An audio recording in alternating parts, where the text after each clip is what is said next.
ఓం శుభంకర్యే నమః.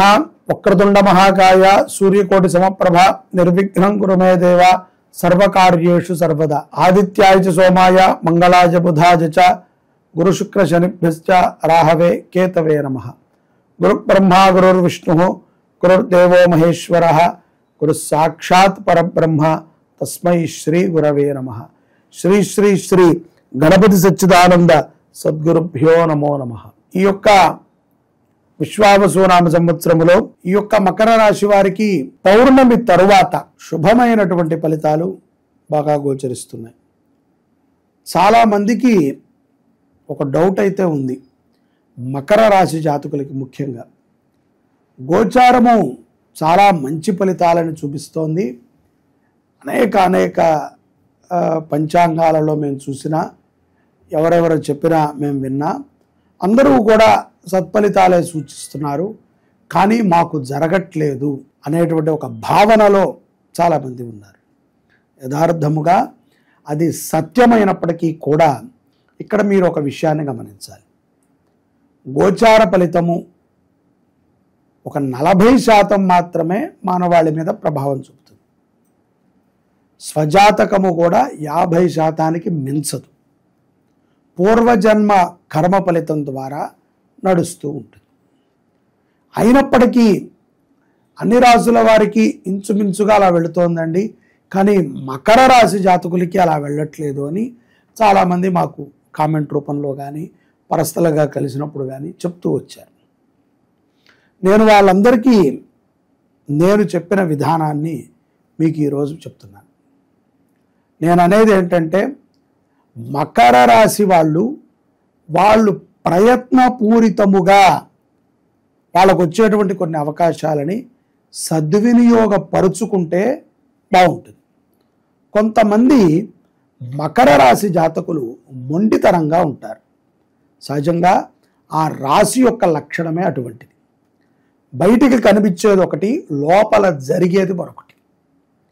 తొందరగా నిజాన్ని ఒప్పుకోవటం కానీ, నిజాన్ని చెప్పటానికి కానీ, మనానుకుని షేర్ చేసుకుంటాం కానీ చాలా తక్కువగా ఉంటుంది మకర రాశి జాతకులలో. ఉన్న 12 రాశులలో 1 నుంచి 12 వరకు ఇటువంటి లక్షణాలు ఎవరికి తక్కువగా ఉంటాయండి అంటే, కంపల్సరీ మకర రాశి జాతకులకి 12వ నెంబర్ వేయచ్చు. అంతకన్నా మించి నెంబర్ లేదు కాబట్టి. ఎందుకంటే సహజంగా వాళ్ళు అలాగే ఉంటారు. ఇక్కడ వీళ్ళ దగ్గర ఇంకొక కోణం కూడా ఉంటుంది. వీళ్ళు ఇష్టపడినా, చెప్పాలనుకున్నా, ఎదుటవాడు ఎంత మూర్ఖుడైనా, ఎదుటవాడు ఎంత మన మాట వినకపోయినా, ఎదుటవాడు పట్టించుకోకపోయినా చెప్తారు. ఈ 2 లక్షణాలు మకర రాశిలో ఉంటాయి. కాబట్టి గోచార ఫలితాలు మనకి కనిపించినా కూడా కనిపించలేదు అనేటువంటి భావనలో ఉంటాం. ఫర్ సపోజు మనం ఒక హైవేలో వెళుతున్నాం. మనకి అయ్యా మీ నుంచి ఎవరికో ప్రమాదం ఉన్నది అని చెప్పాం.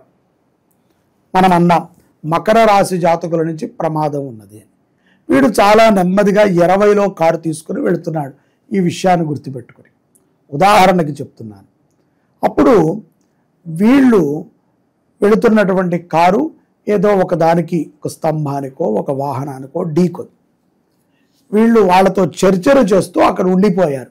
మకర రాశి జాతకుడు కారు నుంచి దిగి అటుపక్క ఇంకొక మేషరాశి జాతకుడితోనో ఎక్స్ రాశి జాతకుడితో డిస్కషన్స్ చేస్తూ నుంచుండిపోయాడు.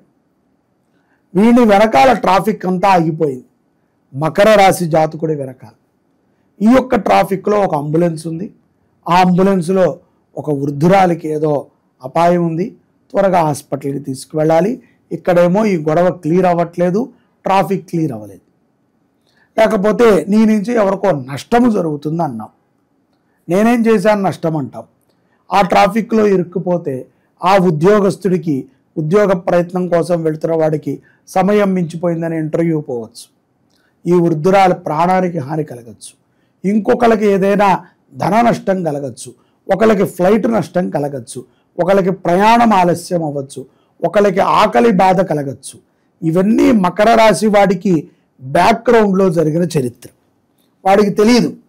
వాడు అదంతా క్లియర్ చేసుకుని సర్లే ఇన్సూరెన్స్ వాడితో మాట్లాడి నేను నీకు ఫోన్ చేస్తాను అని చెప్పి సింపుల్గా ఒక మాట చెప్పి వాడు వెళ్ళిపోతాడు.